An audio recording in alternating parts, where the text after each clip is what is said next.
Comme on a vu, c'est Édouard Jenner qui a tout commencé. C'est la naissance de la vaccination. Louis Pasteur, il généralise le principe d'atténuation des germes pour immuniser sans provoquer la maladie. Il met au point des vaccins contre la rage, choléra des poules, le charbon. C'est le but de la vaccination scientifique. À partir du XXe siècle, le développement des vaccins contre la diphtérie, tétanos, coqueluche, polio, BCG, rougeole, rubéole, auréon. En 1980, l'OMS déclare la variole éradiquée grâce à la vaccination. Donc, c'est un premier grand succès mondial.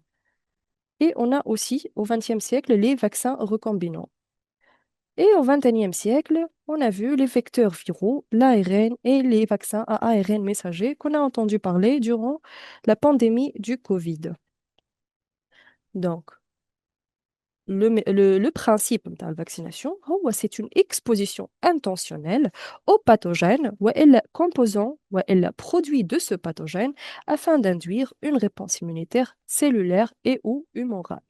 Donc, la rencontre intentionnelle avec un virus ماهوش le virus sauvage, سامحوني مش virus, le pathogène, que ce soit un virus ou la bactérie, ماهوش à l'état sauvage, donc soit atténué ou ضعفناه ou on l'a inactivé, on va, ce qui va induire une réponse immunitaire, comme on l'a vu, soit humorale ou bien cellulaire. Donc, au cours d'une rencontre naturelle avec le virus sauvage, l'individu, il est déjà immunisé. L'antigène vaccinal doit être capable d'induire une réponse immunitaire efficace et spécifique à l'élimination de l'antigène de l'agent infectieux. L'antigène, il doit être stable. Attention aux mutations. Kima, تعرفوا le virus à la grippe, il mute souvent, il mute chaque année. Donc, on a des vaccins كل عام وعام. La morphologie, la nature chimique, la masse moléculaire, la voie d'administration, l'utilisation ou non d'adjuvants permet de déterminer l'immunogénicité du vaccin qu'on va voir détaillé plus tard. On va commencer par les types de vaccins.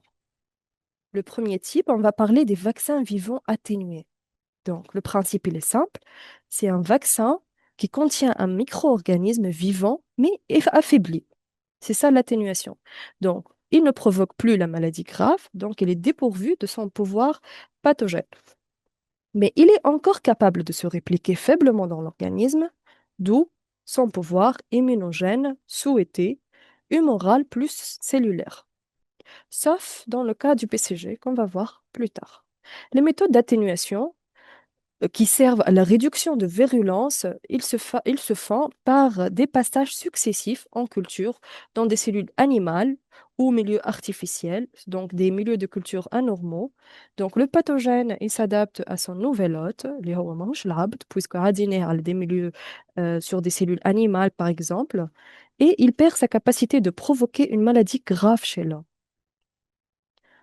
Donc, on va faire la culture prolongée dans un environnement non adapté, tout simplement. On va faire plusieurs passages sur cellules, donc on va le cultiver d'une manière prolongée. Et ce genre de vaccin, il mime l'infection naturelle, puisque le pathogène, il est là, il est vivant, même s'il est faible, mais il est vivant. Donc, c'est un type de vaccin qui est très immunogène et il va induire une réponse immunitaire humorale et cellulaire avec la mémoire immunitaire. Théoriquement, une seule dose suffit, même si c'est le cas pour un seul vaccin qu'on va voir, mais ça reste théorique.